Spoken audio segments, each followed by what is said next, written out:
Bir de Mevlana gel dedi. Gider mi Ne dedi? olursan Güzel gel. ama. Kim verdi? 2006. 200 TL. Abla sen ne kadar Arkada. çok yola vermedin şurada. O oradan gitti biz buradan geldik. Sen para verdin orada. Öyle zaten. Sen de beni Vermişse kandıracaksın. vermişse. Yok o da işte. Zaten ilk dersin gözü var, okuyorsun sen. 6 ders. Vermiş. Sosyal Ben de verdim ay trafiğe sakın para vermesin. Ayına. Kendi beleşe getirmeye çalışsın. Ali Güzel. Efendim, ben işe gidiyorum, servisteyim. AK Parti. Ha, AK.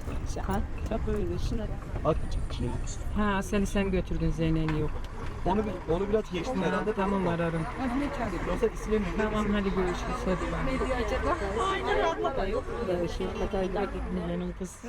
sen beni alabilir misin? 1970 doğumluyum. Ardahan'da doğdum. 16 yaşında falandım İstanbul'a geldiğimde. İstanbul'a geldim, işte bir fabrikaya girdim. Hani iş hayatıma öyle başlamıştım. 3 sene falan bir fabrikada çalıştım, seramik fabrikasında. Büyük kızım doğunca işten ayrılmam gerekiyordu. O şekilde işten ayrıldım. İşte bir çocuk derken 2, 3, 4. oldu. Tabii ama o arada ben el işi yapıyordum, yorgan falan yapıyordum. Hani evde daha ekonomik ne gerekiyorsa onları yapmaya çalışıyordum hani çocuklarımı büyütürken. Depremde okul hasar görünce çocukların okulu, eşimin kazancı da servise yetişmeyince ama oğlum da küçük daha 1 yaşında bile değildi o zaman. Hani 1-2 gün diye bu ev işine öyle başladım aslında. 2 gün giderim bari dedim çocukların servis parasını hani kazanmış olurum. O 1-2 gün derken haftanın 6 günü 23 senedir çalışıyorum.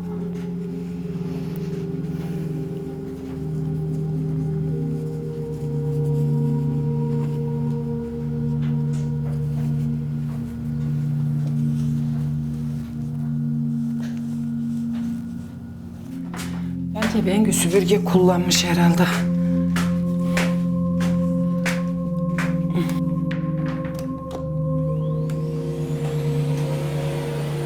Saati yok aslında. Hani o işi bitirmen gerekiyor.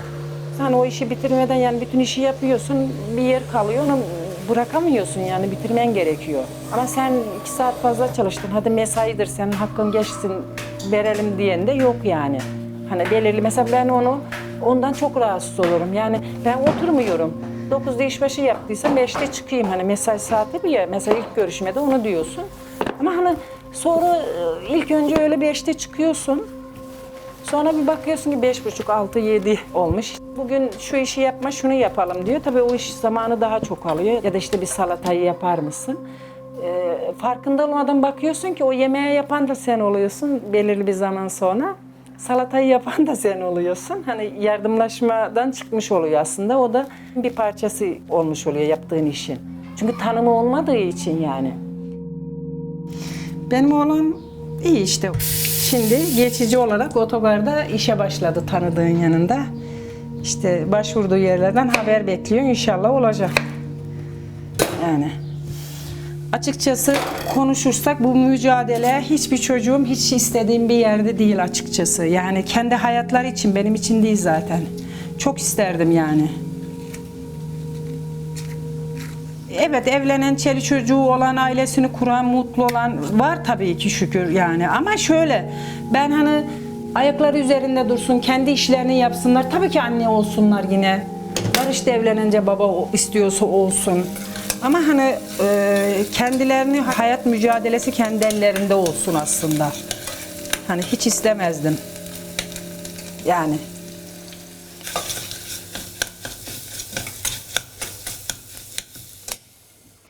Öyle oluyor mu bilmiyorum. Ben bunları da arayacaktım, unuttum. Alo. Günaydın Perihan abla. Vallahi arayacaktım, kahve molasında yoğundum. Dedim hani haber vereyim yarın geleceğim önceden. Kusura bakma. Ha ama yok dersen hani cumartesi de olur, fark etmez yani. Ha tamam. Tamam.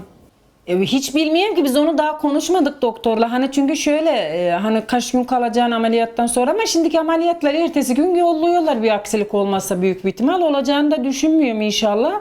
Bir de devlet hastanesi özel değil ki karnını ağrıyınca seni bir ay 3 gün misafir etsinler. Bir an önce yolcu ederler. Bu da Fındıkzade'deki patron. Şimdi şey diyor hani ameliyata diyor ne hazırlayacağım falan. Ne olacak diyorum bir takım pijama diyorum. Yok diyor yedek de al diyor. Şimdi diyor bir ıslanır bir şey olur. Bu da yedekçidir.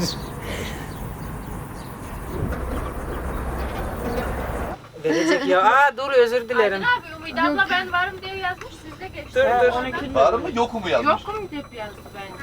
He yok mu? Aydın abi ne kadar bencilim. Haberi yokmuş. Aydın abi onlar değil mi? Haberi yokmuş gibi dedi. Önce seni buraya alalım. Sen çok böyle Sen kendi şeyine devam et. Çınar, O bir tane şuraya gelen bayan mı oldu? Sarı'yı gördün mü Güney'in ne yaptı? Az kaldı bizi hepimizi patlatıyor ya. O bayan mı? Sarı buradaki mi? gelmez ki sana. Ha. Oy anam oy.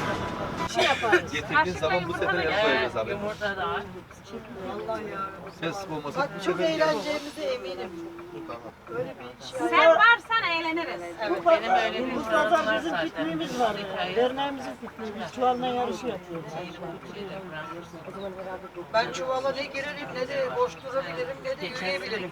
Kengir mengir giderim.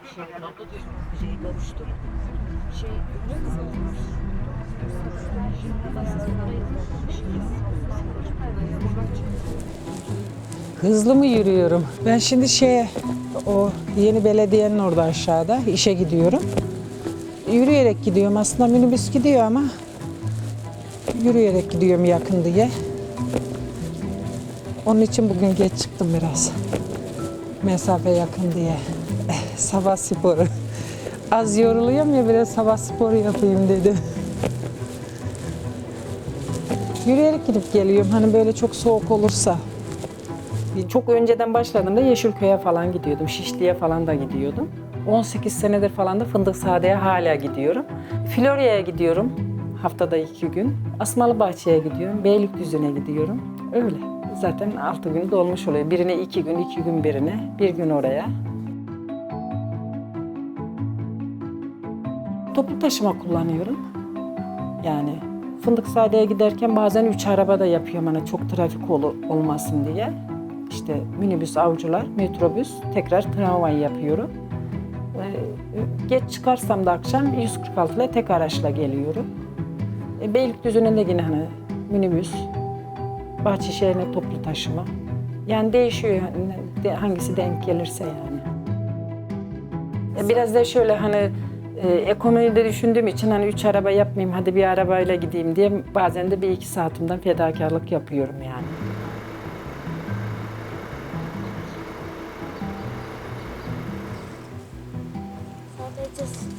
Biz var ya çay bile içebilirdik ha. Allah abart. Evet. Aşağıdayım ben kapının önünde. Çocuk var yanımda. Tamam. Asel saçını topla. Tamam. Bilseydim arabayı oraya ama arka sana böyle tutartıyordum. Yok bir şey olmaz. Benim demedim o ani gelişen bir şey. Merhabalar. Merhaba abla nasılsın? Kız çocuğu da çok zor, erkek çocuğu da çok zor. Çünkü çok çocuklar yetiştirirken de çok zorluk çektim. İşte şükür oğlum askerden geldi şimdi. İşte o gün bir iş görüşmesine gitti Eyüp'te. 22 bin demişler artı sigorta ama 3 toplu taşımayla gidecek. Yani yol parasına yetmez ki o maaş. Ben sürekli de yıllardır Fındıkzade'ye gittiğim için hani böyle metrobüsle de aslında hani minibüsle bir şekilde metrobüse yetişmen gerekiyor. Tekrar metrobüs herhalde büyük bir ihtimal tramvay bir şey yapacak yani ya metro. Yani bayağı mesafe olur yine. Olmaz.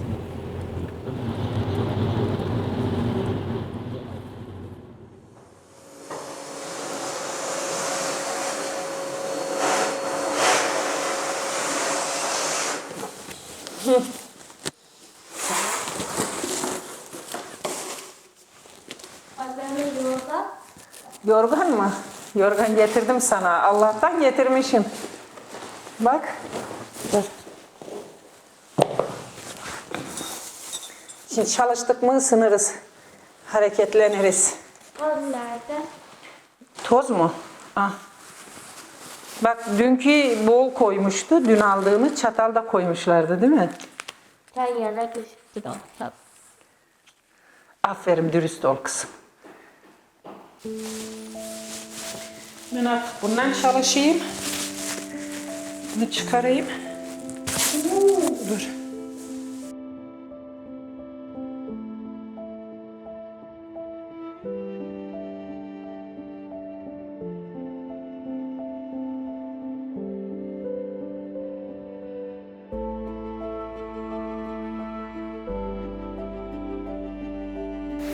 Annemden açacağız bu boş evde. Boş evde. Çok sonra çıkacağız. Şimdi anneanne oldum artık. Hala çalışıyorum. Çalışmaktan başka şansımız yok yani.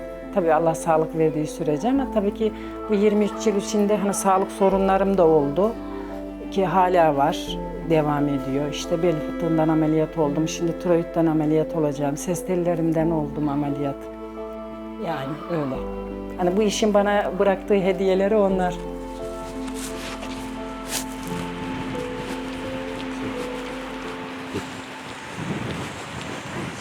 Şimdi vallahi bitti işim işte. Bugün anestezi en son işim vardı. Pazartesi Allah izin verirse ameliyat. Pazar ya tiroidden vardı bekliyordum ya 1,5 sene oldu neredeyse. Bir sefer ertelendi. Cerrahpaşa'dayım, bu Murat Dilmen de hani yapacaklar. Yeşilköy Havaalanı'nın orası var ya orası ama Cerrahpaşa'dan zaten 2016'dan beri takip ediliyordu. Aman hastalıkların bitmedi ki o başlıyor bu başlıyor. Öyle hem hastane hem çalış hem hayat mücadelesi kolay değil yani öyle işte. Ne yapacağım? Tamam hadi öpüyorum görüşürüz. 1 saat 1,5 saat sürer gelmem herhalde. Artık bilmiyorum trafiğe bağlı yola bağlı. 2 saatte sürebilir. Ha? İşte neyle geleceğim? Şimdi gideceğim. Sefaköy'den metrobüsten tramvay. Hesapla işte. Öyle.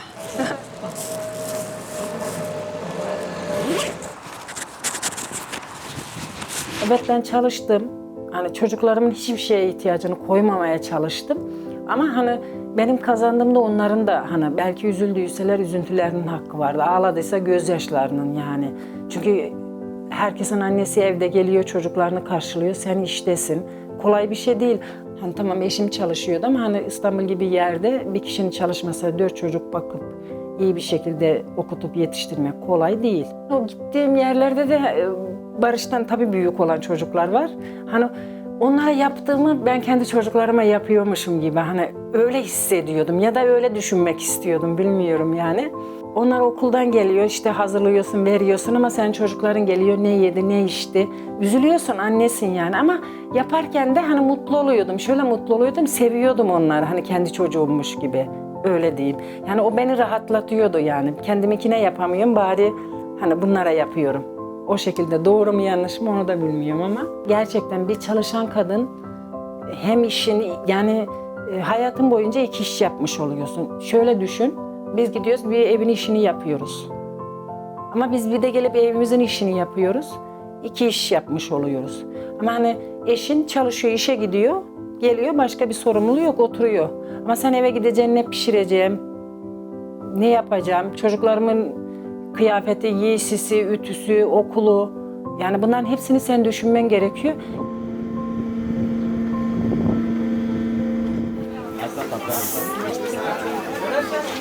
Evet buyurun.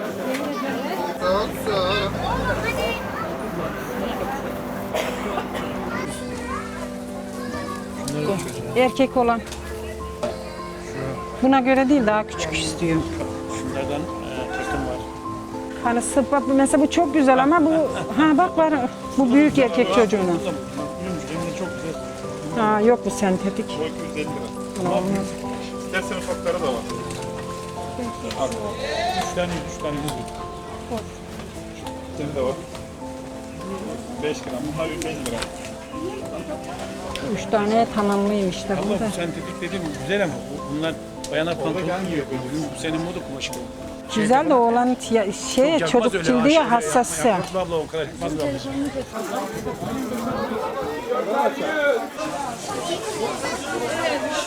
Şu o ne gelirse. Allah 20 lira.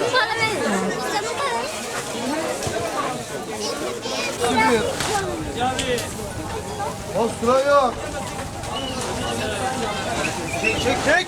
70 lira mı o bamya? Bamya.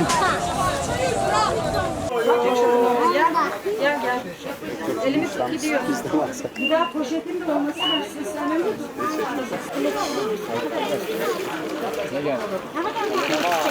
Bir tane. Yoruldun mu? Kuzucuk. Bak ne güzel sallanıyorlar. Niye korkuyorsun? Örümcek adam şeyini bilmiyorsun. Korkuyorum diyorsun.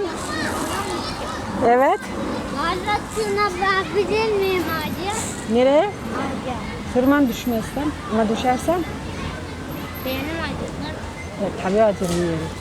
Büyüyünce mi tamam? Büyüyünce tırmanırsın. Olmaz mı? Olmaz büyüyünce. Güçlü olursun o zaman. Gel otur yanıma otur gel. Aa, plastik var ya bunu burada bir makine oluyor ya işte boş olanları atıyoruz makineye para veriyor. Öyle bir makine var mı? Yok ama sen büyü, oku, icat et. Öyle makine varsa para üreten. Atarız plastik şişeleri para olur. Çok az. Evet çok paramız olur o zaman. Ama senin geliştirmen lazım o makineyi, para basma Biz makinesi. zengin miyiz? Yok Fakir mi? yani fakir sayılırız.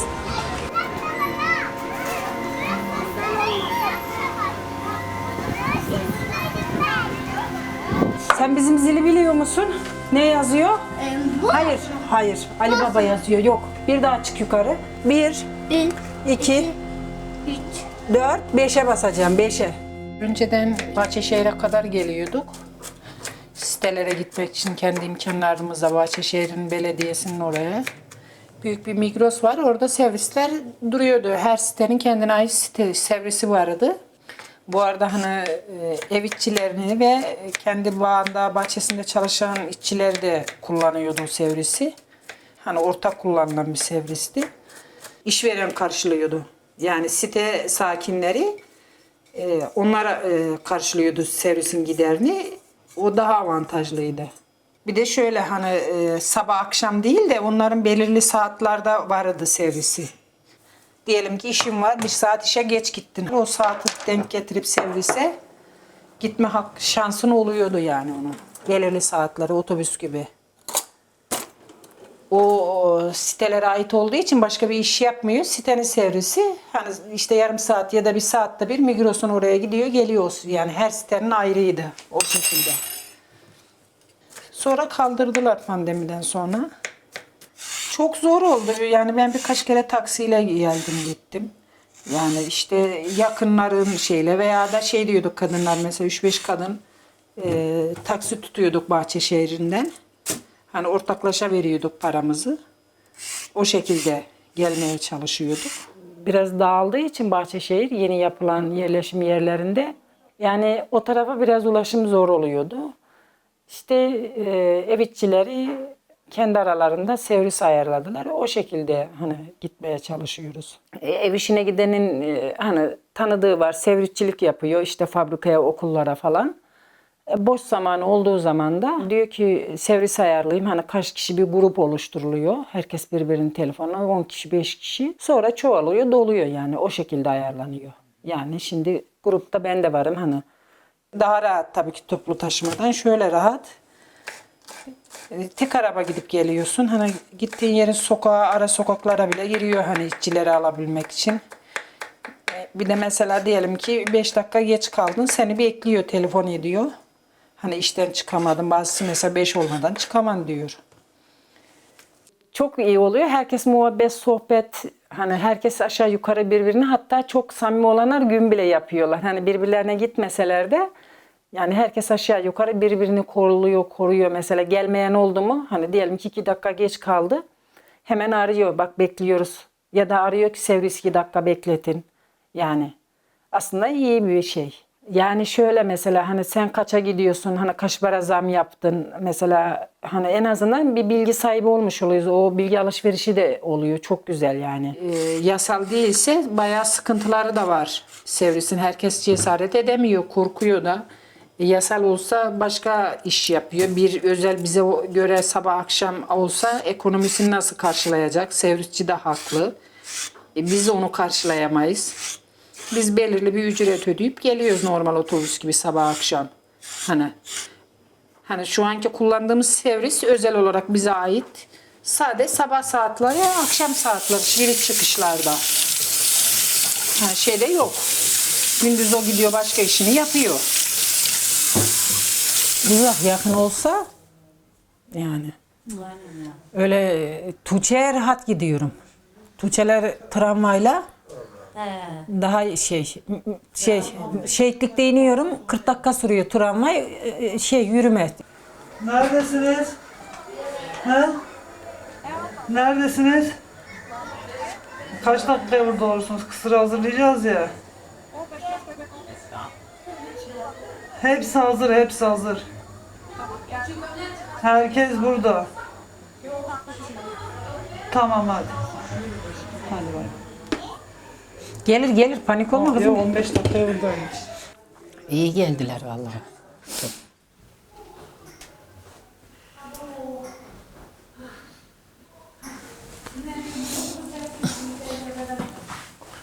Ay sultanım geldi, hani bebeğim diyecek anneanne. Terörist Uğrasaydı. geldi, sultanım mı geldi? Sakın torunlarıma bir şey demeyin, dökmeyin, oraya girme, bilmem dinle. Tuğçe de alınır. Döksün dağıtsınlar, ben toplarım onlar gittikten sonra.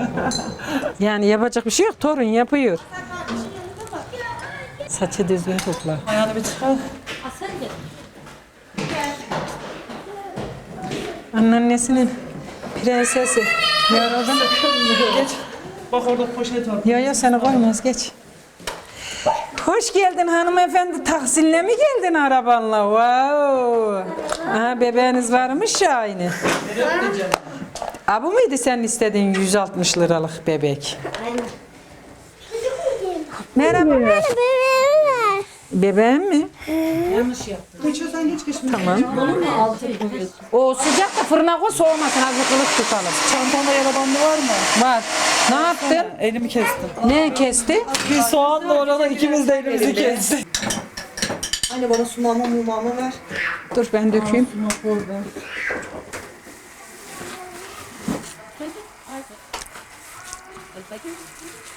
Ekşisi falan iyi ama acısı da iyiymiş. Herkesin tamam mı? Herkesin tamam. Ben hiç duymadım. Şöyle bir söyle bakalım. Ay yemin ederim. Şarkı söyleme hevesli. Hadi. Yazması. O gün bana mektup yazmış, okudun mu? Ha Nuri de Nuriye mi? Nuriye diyordu ya bize anneme kızı. Nuriye mi yazmış bu mu? Bu. Ha. Her şeyi Nuriye hala. Yemin ederim. Küstümü mektup yazması Nuriye. Bu Nuriye. Nuriye. Ama teyzen kızım, teyzeni çok seviyorum. Teyzen Ama teyze keşke benim teyzem de olsun. O ya.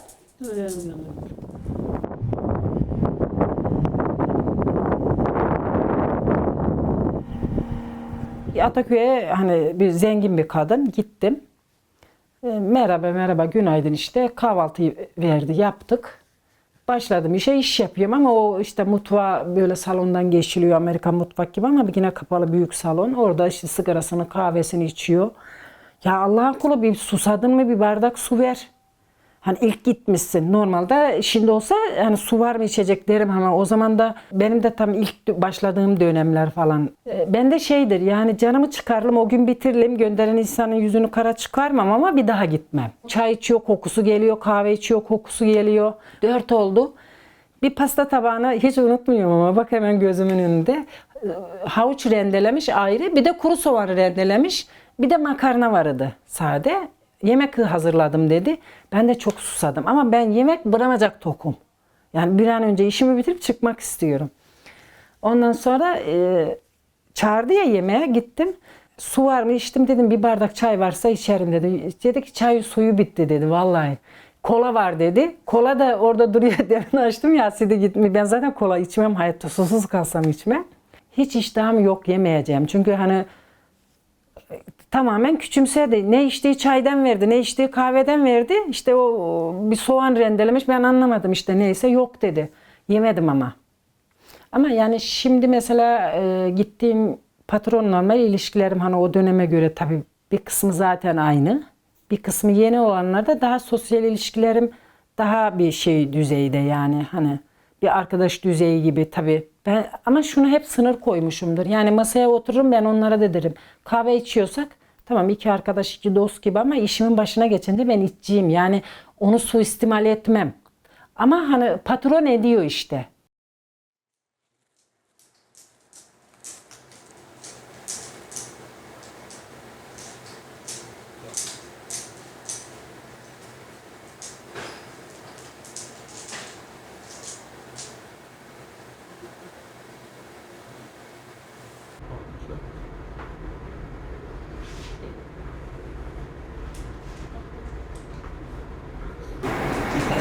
Şüpheli görürse tekrar bir daha bir şey istiyorlar ki onu bekliyor. Anneanne bitmemiş. Tamam. Nasıl oturayım? Elleme. Şöyle düzgün otursana ya.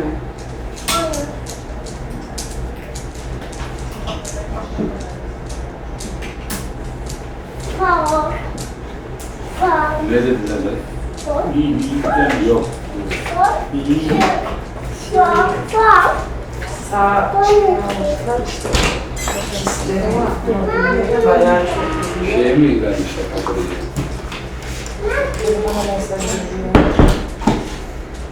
iyi geçti. Belki yeterli verirse ilaçta kullanmayabilir. Şeyi nasıl yapacağız dayı? Sen mi kalacaksın? Anladın mı ya? Adam da diyor ki sen kal diyor bana. Sen Allah'a götür. Bana götür. Götürün geri gelin. Gelmeye gerek yok. Biraz zaman alır bacım gider. Şey dedi mi? Tekrar kontrole geleceksiniz diye. Şimdi doktor gelirse. Bu gelen doktor değil miydi? Değildi değil mi? Doktor daha önce geldi ya. Başlayıp işte sabah söylediler o.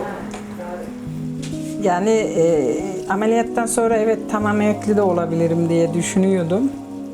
Evdeki hesap çarşıya uymayınca çalışmam gerektiğine karar verdim. Bir ay. Bir ay sürdü. O hayal oldu emekliliğim. Şu an devam ediyorum. Önümde 1 sene, belki 2 sene gözüküyor ama zaman neyi gösterir tabii ki bilmiyorum. Ya dışarıdan kolay gözüküyor ama öyle değil. Yani şöyle, tabii ki ben de isterim evimde oturmak. Hani ihtiyacın olduğu için sonuçta çalışıyoruz. Ha nereye kadar? Evet. Yani birkaç sene daha çalışırım ama tam tarih vermeyeceğim. Böyle olunca sıkıntı oluyor benim için de. Anne. Efendim. Ver. Yani işte aradı da. Ver. Ha dur. Alo, evet seviyorum oğlum, niye sevmeyeyim? İyi yemek yapıyorum oğlum, işten geç geldim. Ha, evet bitirdik dedi, bana da söyledi. Ha.